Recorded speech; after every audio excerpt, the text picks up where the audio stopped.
Rightio, so I've got this impact sprinkler head, and I've got it on a stand that I bought from Bunnings. The stand was 16 bucks. Not 100% sure how much this was. Probably about the same from Holman. So the idea is I'll sit in the centre and just go round and round and round.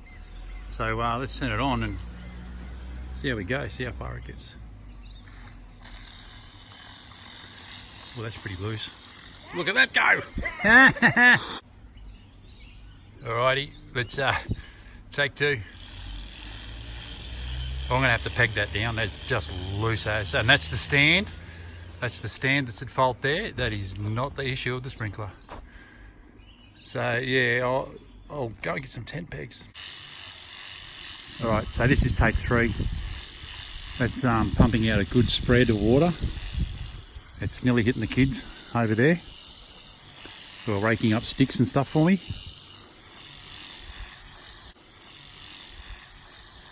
It's not quite hitting the house.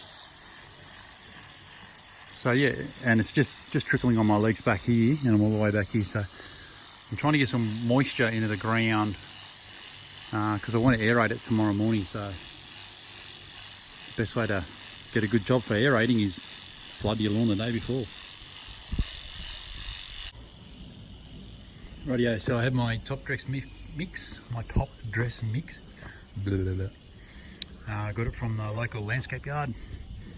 It's a blend of sand and it's supposed to be choc poo, so pooey fresh. No, it doesn't really smell that bad. Looks like a pretty good consistency. Doesn't look like to be any rocks and sticks and crap in it, so pretty happy with that. Tomorrow we spread.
Oh yeah, here we are Sunday morning and it's all a go.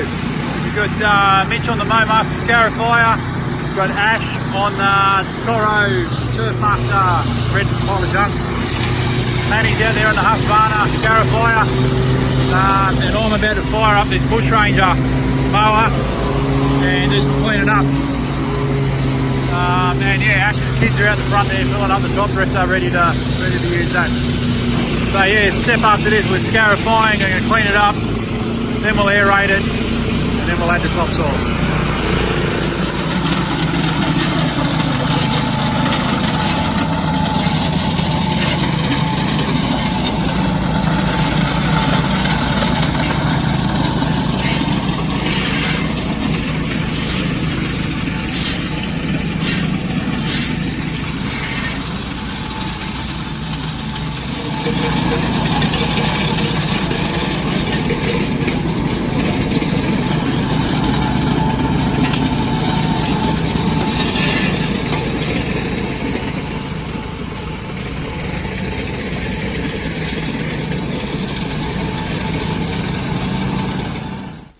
Yeah, rightio, so we've run the scarifiers, we've done the aerating. It actually turned out more like cultivating. The soil is actually really pretty good underneath. I did water it for about 4 hours yesterday, so there's plenty of moisture in it. And we've got Manny and Robbie with Ash on the shovel, and they're dragging the spreader bar, which Manny made actually. They're dragging that around. just to get a bit of a level off, try and fill in a few big holes before we add the top dress.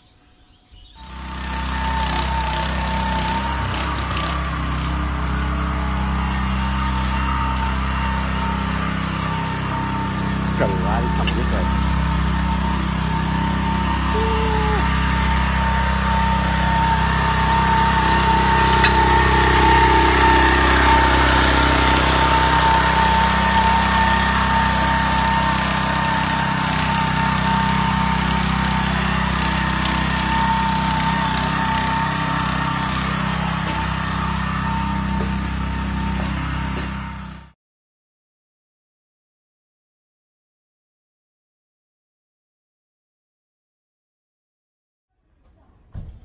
Righto, so here we are. The topsoil has been spread.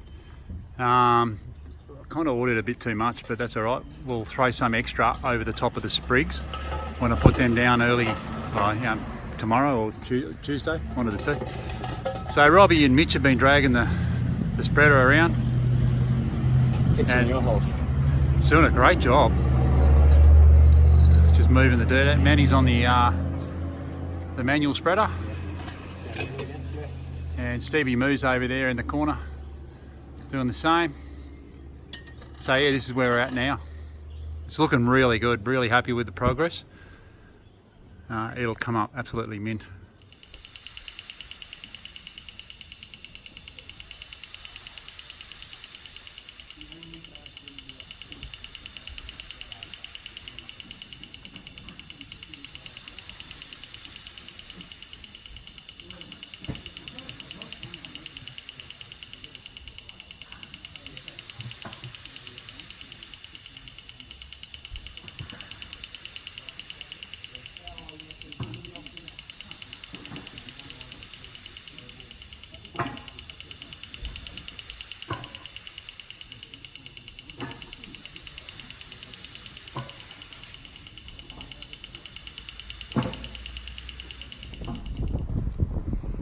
Could be a bit windy, so here we are at the Sports Turf Research Institute at Cleveland.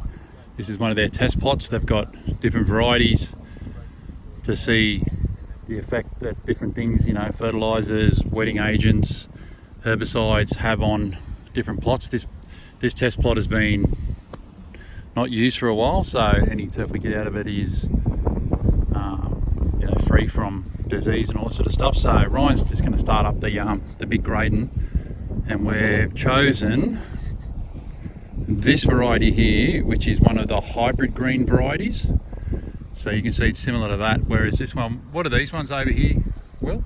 They're just common green. Just common green cooches. So these ones are hybrid green cooches. You can tell the difference if you look at if you come up a bit closer, you can see how fine and upright a lot of leaf. And if you come over to like a hybrid, a common, for example, a lot more open, less upright, a bit more lateral, and then you've got a lot of seed head. Yeah. Which is pretty standard for a common green cooch. Yeah. Okay. So yeah, this is the one we've chosen. So we've marked out the plots around here because they're sort of randomly placed, so you get a better trial. So yeah, there's one over there, there's one over there, a couple over there, but they're all the same variety, so that's the one we're going to use for the lawn at home. So what we'll do is Rhino will crank up the grading and we'll shoot a bit of vision of him scarifying, and then we'll rake it up and throw it in the bin, and then we'll take it home and chuck it on the lawn. This is Turf Jesus. So here's an overview. These are where they do putting green trials. That's been ripped up, and they're going to try the new variety. Is that right, Will? Yeah, new greens grass. New greens grass going in over there. There's this one here's got plastic grates underneath for water retention trials, like a crate. So you dig out a couple 100 mil and lay the crates down, and that's how you water your lawn. It stays in there rather than sitting on the top. There's another putting green there. That's the super secret shade house. You're not allowed to know what's in there because they test varieties that aren't released in Australia. These are the test plots here. We've got more test plots over here. They do shade tolerance testing in here. Oh, nearly fell off the ute. Further over there where there's a little, the white thing, they're doing trials for the Wimbledon Tennis Club. And just here in the background there's 4 different test plots, and you can see there's nothing been done to these for a while now. And you can maybe pick up different colours. So there's no, all these are the same, they've been given the same treatment. You might be able to pick up different colours. I don't know, where is it? This back one here is Santa Ana, because that's the one I got last time. Right, so the boys have just lowered the blade, like the cut height on the Scarifyer, very deep, so that we can get, when they Scarify, there's a lot of rootstock comes out, and that's the rootstock that joins to the grass in my yard, or joins to the dirt in my yard, and that is what will make it grow. And we've just stalled it because we're going pretty deep. So before he restarts it, just rub over here and see when it scarifies. This is the sort of stuff that comes out. So it's this root stuff. That stuff there. Let's see if we can focus on it. There we go. That's the stuff that will grow in my yard. So we've scarified this up. We'll just throw this down. Even the brown stuff, everything. We'll throw it all on my grass. Okay, and it's these little bits here, these little root bits of stolon and rhizome. They're the bits that will grow from that into my new lawn. Rightio, so we have finished Scarifying. It's important, I think, to point out that you really should use a proper Scarifier, like the Graydon or a Mowmaster. I've got a Mowmaster. You can also get other ones from high shops. It's important to use one that can really go deep into the soil. So what did we cut this one out, Will? It was minus 50 or something? Probably? Yeah, probably about that. Probably minus 50, so we've gone 50 mil into the soil. And you need a proper Scarifier to do that, so that's what we've done. We've got, this is our little package, probably a third of a cube. And how many square metres you reckon they would normally be good for? Probably 200 to 300 square metres. Yep. At about anywhere between 10 to 15%. Yep. What does that mean? 10 to 15%? So if you're going 200 square metres, it generally means that it's probably 20 square metres of turf that can be like mulched up essentially into stolen rhizome material. Yep. Okay. So if you don't have access to a Scarifier and a mate with a good lawn, or a variety of lawns, can you buy a small amount of turf and stick it through a wood chipper? 100%. Yep. That'll work. And you can, well, Simon Rice did it. Ricey's done it. The other thing you can do as well, which is sometimes guys leave it on, other guys take it off, you can pressure wash the soil off the back of it. Yep. And then put it through. Or some guys rather leave the soil on and it holds a bit of moisture around the sprigs. Yep. Yeah, each to their own, I suppose. Like Yep. there's different methods, but all right. Beautiful. So that's a legit option. If you don't have a lot of dollars to put a new lawn in your place, this is a legit option. So the next step, we'll go home and throw them out, throw the sprinklers on, top dress over it, and that's it. Pretty much it. All right, so on to the next stage. Righto, so we're back here on site at home. We dragged the bundle of the little precious package straight out of the trailer, put it straight in the top dresser. We're not going to use the top dresser to spread them because the sprigs are pretty fragile. We don't want to flick them and throw them. That's why you rake them up from the Scarifier. You don't use a mower to suck them up. So if you're doing a sprig job, you do a lot of manual labour. So we're just using this as a motorised wheelbarrow more or less, and just take them all in one hit. And we're just going to throw them around by hand. So that's our next step. So that's what we're going to do. Okay, so the technique for throwing sprigs out it's pretty hard, grab a handful. You walk over, you shake it. Just throw them out nice and evenly. Like that. If you get any bigger lumps like that, spread them out into areas that have less. The idea is to spread them out. You get good contact with the rootstock that we showed you earlier and the ground. So our next step after this, if you have a turf roller, this is a prime time to give it a once over with the turf roller. I don't actually own a turf roller, so we're going to use some soil spreaders. So we just tap it down, pat it down, but we'll show you how to do that in the next video, next little piece. Okay, so the sprigs are spread out. This is our soil spreader, and this is the technique you use. So I'm going to do it one-handed, so see how we go.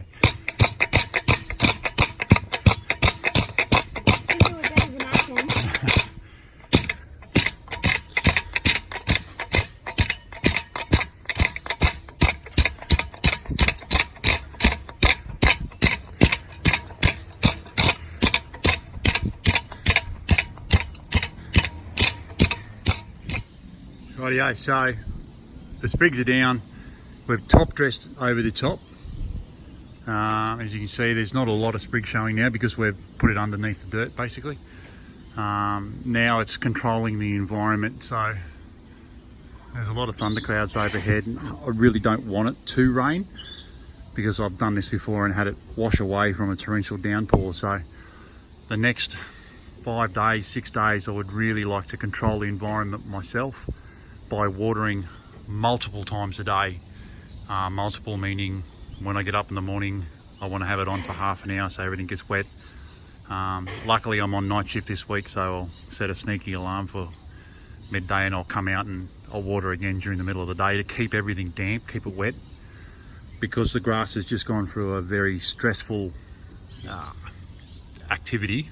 It's been torn from its ground, from its little home, by a very large spinning metal blade. It's now been transported and thrown into more ground, and it's been buried. Yeah, it's had a lot of stress put on it, so keep it moist because it'll be looking for water.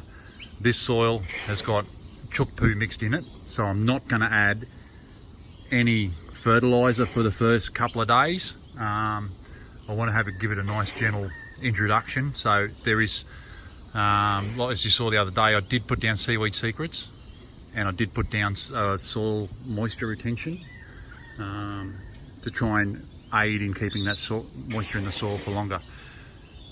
So the next couple of weeks, it's a lot of watering, it's a lot of stuffing around. This is not an easy process. There is a lot of manual labour involved in this.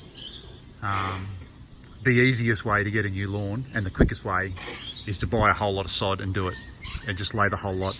That's by far the quickest and easiest way. This is going to take 6 to 8 weeks at least to grow in properly, and I'm going to need to water it multiple times a day for a couple of weeks, and I'm going to have to push it with fertiliser a little bit often to get it some good growth going before winter comes. So it's not an easy process, it's labour intensive, but if you don't have a lot of dollars and you want to get some new grass because your place is barren, you know, this is a legitimate option. Easiest way by far, new sod. This is an option if you want some new grass on the cheap. You can either get it from a mate or get what grass you can afford, stick it through a wood chipper, and we'll monitor the results as we go.